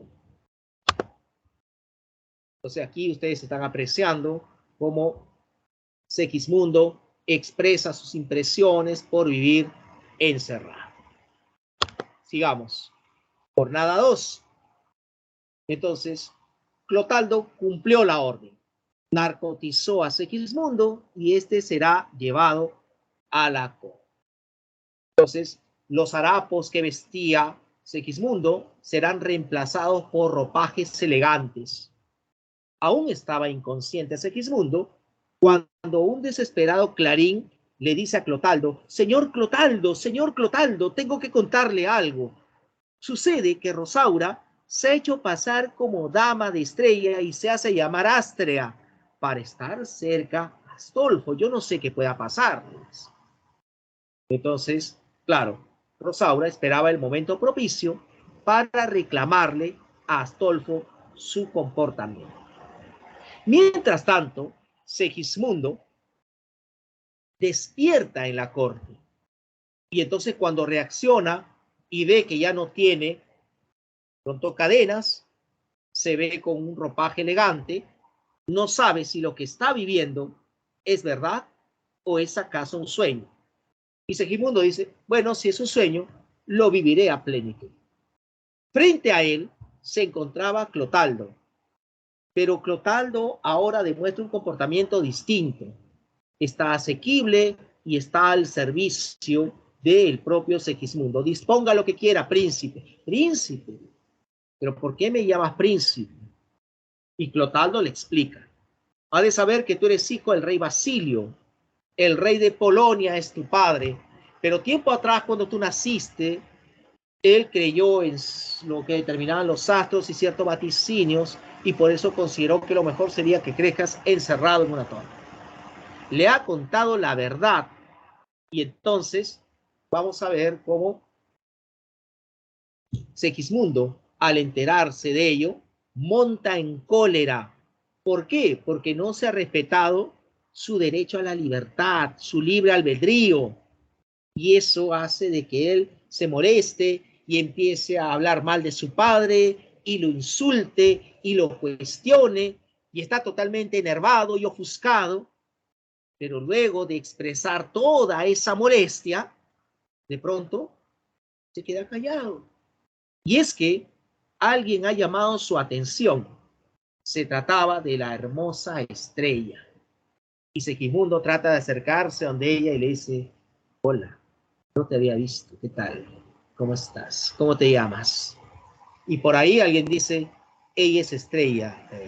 No, para mí no es Estrella. Para mí es el sol que me ilumina. ¿No? Entonces así está todo galante, pues, Segismundo.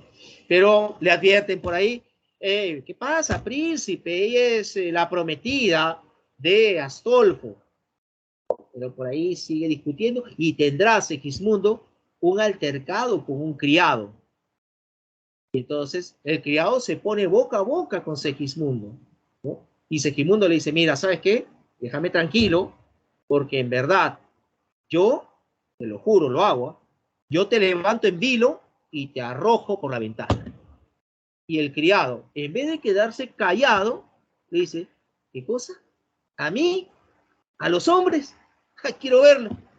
Y en verdad Segismundo estaba pues hecho una fiera. Entonces Segismundo levanta a este criado, va a una puerta que conducía a un balcón y todos irán detrás de Segismundo y lo ven regresar por esa puerta, pero ya sin el criado. Y le dicen, ¿y el criado? Bueno, yo le dije que lo iba a arrojar por ahí, así que debe estar cayéndose al mar en estos momentos. Así se estaba comportando Segismundo. Y se acuerda otra vez del comportamiento del padre y se va contra él. Sí, que el rey es así, que el rey es asá, que no es posible. Pero otra vez se calma. Fíjense cómo son, ¿no? De pronto las hormonas masculinas. Se calma porque ve frente a él a una hermosa muchacha también. Ya no era Estrella, era otra joven hermosa. Y entonces le queda mirando y dice, hey, espera, yo te conozco.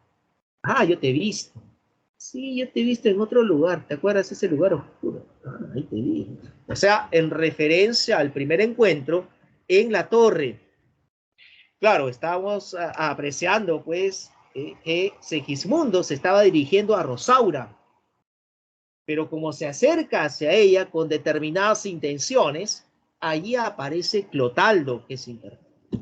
Y entonces ya Segismundo está hastiado de él. ¿Qué haces aquí, Clotaldo? Y está a punto de agredirlo cuando interviene Astolfo. Y entonces los primos están frente a frente, desenvainan sus espadas y están pronto a luchar, pero no lo harán. Todo esto estará atestiguado por el rey Basilio. Y el rey, ante lo que ha visto, dirá, pues, es verdad, los vaticinios tenían razón. Se ha comportado salvajemente, su actitud me está haciendo humillar. No, de una vez, regrésenlo a la celda. Y entonces así se hará. Lo van a narcotizar y lo regresarán a su celda, mientras que el rey determina de que el futuro heredero del trono será el duque de Moscovia, Astolfo. Así entonces termina la jornada número 2. Muy bien, entonces vamos a apreciar cómo luego de lo acontecido en la jornada 3, Segismundo despierta y se ve otra vez encerrado en su celda. otra vez vistiendo harapos y con cadenas. ¿Pero qué es esto? ¿Dónde estoy? Y la experiencia en la corte, y frente a él estará Clotaldo. ¿Qué experiencia? ¿Qué corte? ¿De qué hablas? Ah? Tú nunca has salido de aquí. Y ahí es cuando Segismundo empieza a dudar de la experiencia previa. ¿Fue verdad? ¿Un sueño? No lo sabe.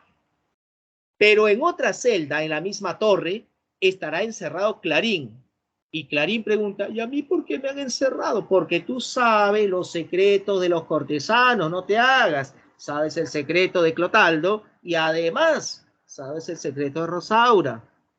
Y así entonces, mientras ambos personajes están encerrados, el pueblo enardecido se ha enterado de la decisión del rey Basilio.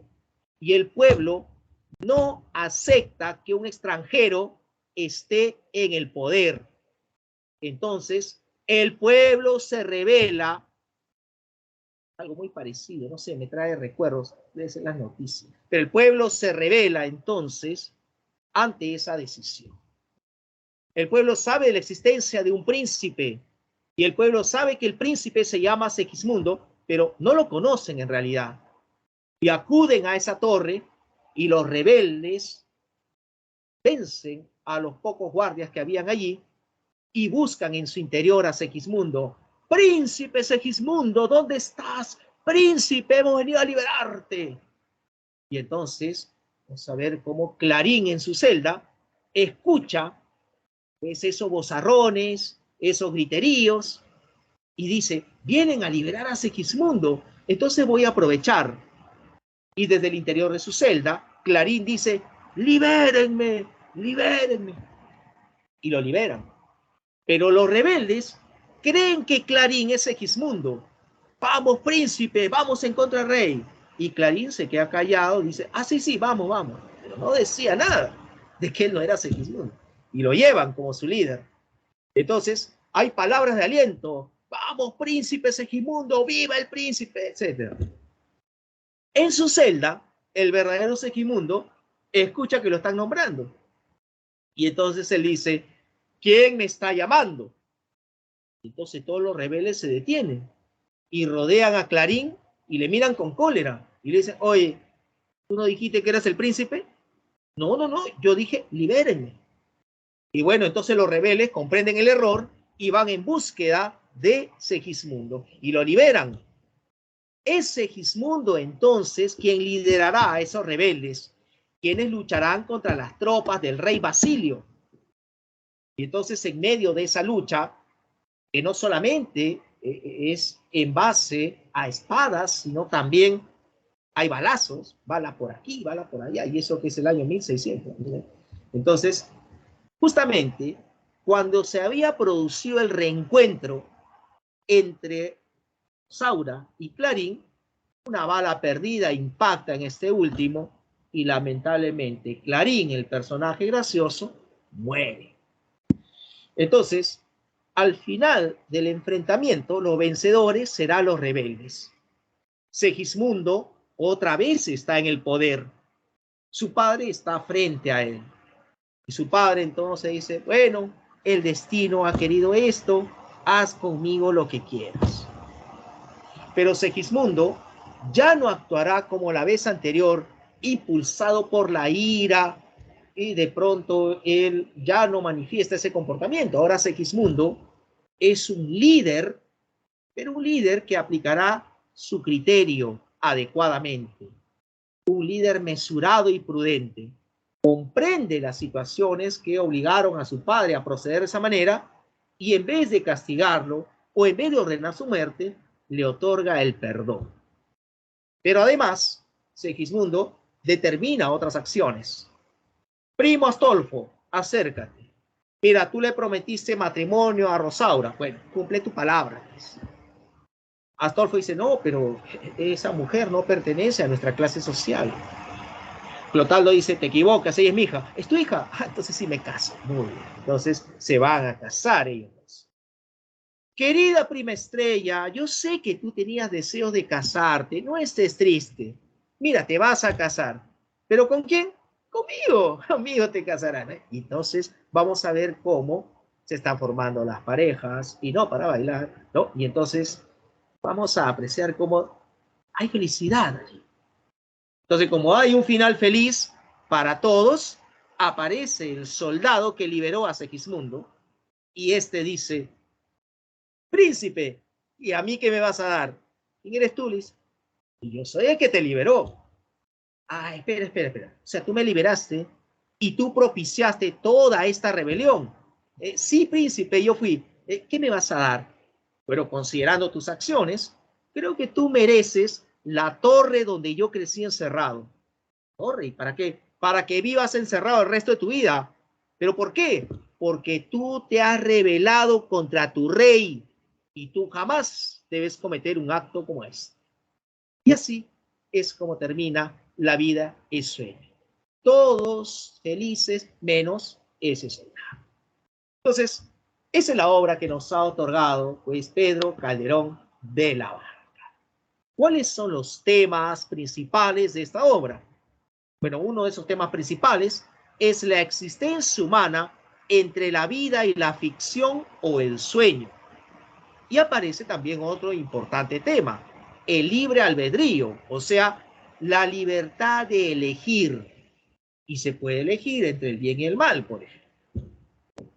Claro que hay otros temas también presentes en la obra: la predestinación, la falta de libertad, el perdón del hijo al padre y las luchas cortesanas por el poder.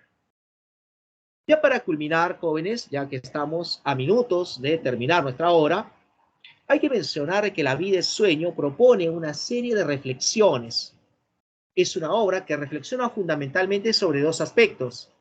Reflexiona sobre la existencia y hace una reflexión sobre la libertad.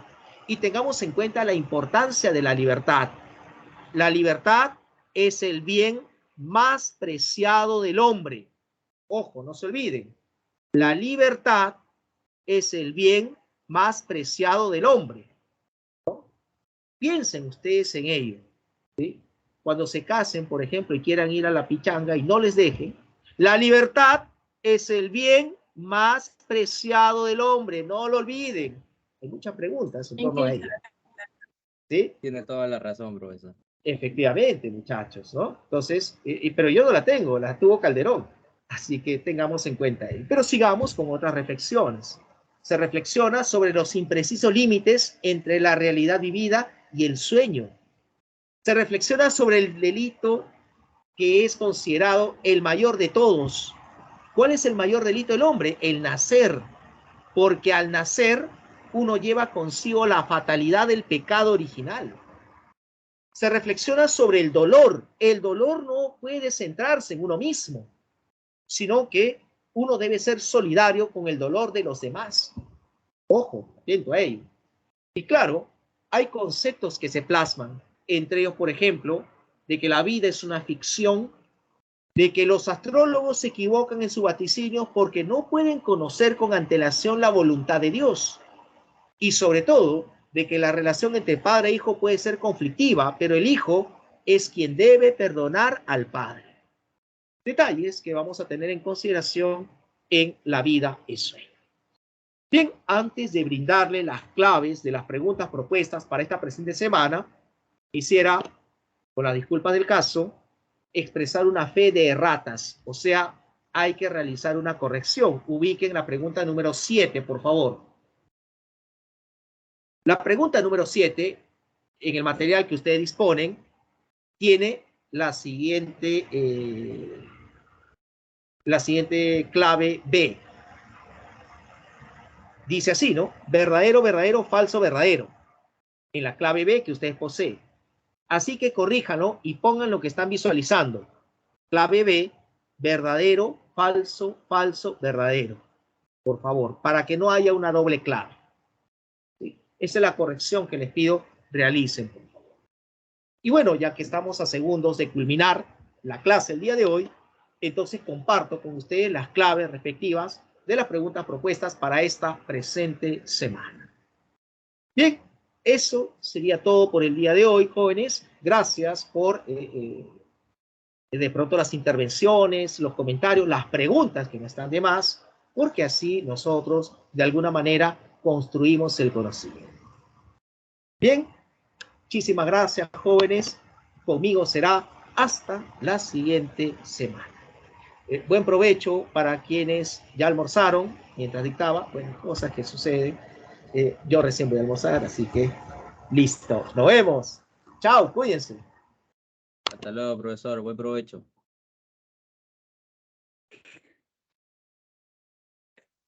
Hasta luego, profesor. Cuídese. Buenas tardes, buen día.